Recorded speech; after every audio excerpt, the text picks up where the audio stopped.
Hello and welcome to the follow-up video on Advent of Cyber Day number 4. I figured I'm gonna do a little more explanation in this video because NMAP does require a bit more attention than just a casual tag S capitalized V flag. So I took the liberty of boot up the same room one more time that we already solved, and really we can just press enter and put in the IP address. What you're going to get, this is the most simple scan you can do with NMAP. This is just called the casual scan, the starter scan, whatever you're going to call it. It will scan the most common 1,000 ports you can find. And that's going to range all from ports in the low range to a higher range, all to up to like really high. The highest number you can find is 65,535. So that is the maximum amount, and the lowest is, well, theoretically 0, but it is 1.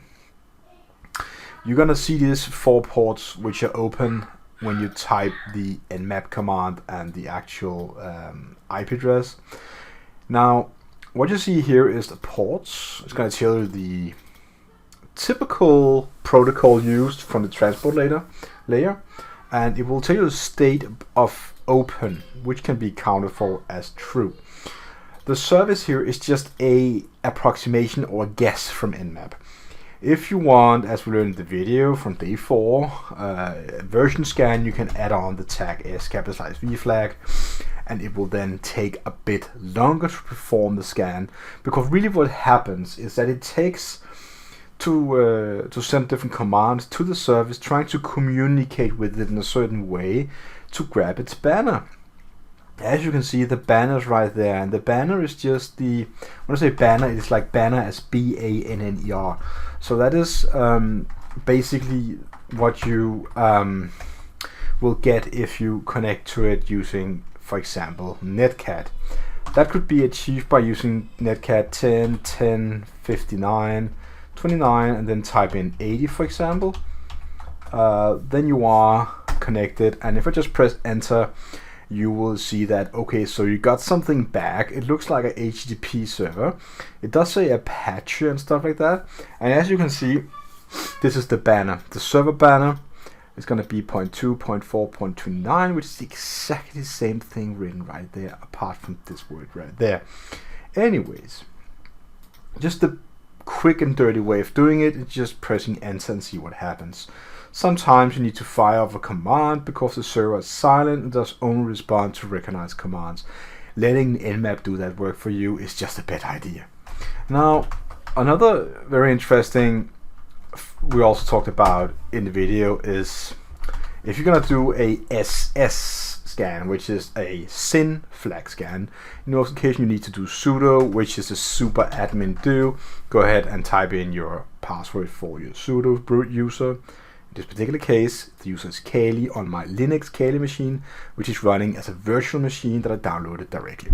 So you can see that these are the 4 services. It was quite fast because the TCP IP connection is created by a 3-way handshake, which is saying the SYN package.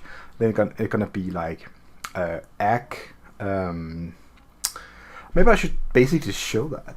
Maybe I should just go ahead and write 3-way handshake. Just like that. Just any picture really would do. So as you can see, it says SYN. So you are the client sending the connection request to the server. Says I send a SYN for synchronized. The server responds back with SYN ACK for acknowledge, and then you say acknowledge. Okay, then let's do it.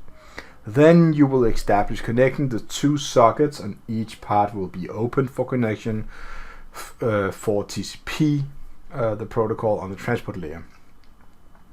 Alright, so a bit more about the NMAP is you can do many different things apart from that. I really suggest you go ahead and try the capitalized C, which is standard scripts. Now, S for the flag and C for standard scripts, and it's going to run a variety of different kind of scripts trying to test for different kind of things that could be wrong with the services running on the actual machine you're scanning. Now, an example of that could be if there's an FTP server running on port 21, which is the common port for FTP, then it might say that there was an anonymous user and you can log in with that. That would be a direct script running. As you can see, you got a bit more. You can see here, you know, probably in many cases you see, oh, you got some SSH stuff. This is not important, this right here. What you also get is a bit more information on what is actually running on the index page. It's a default page, it works. So if you went ahead and put the IP address directly into your browser just like that, you would see the Apache Ubuntu default web page, which basically just means that they installed the default web server, and this is the proof you can get, and it doesn't really matter too much to look at it.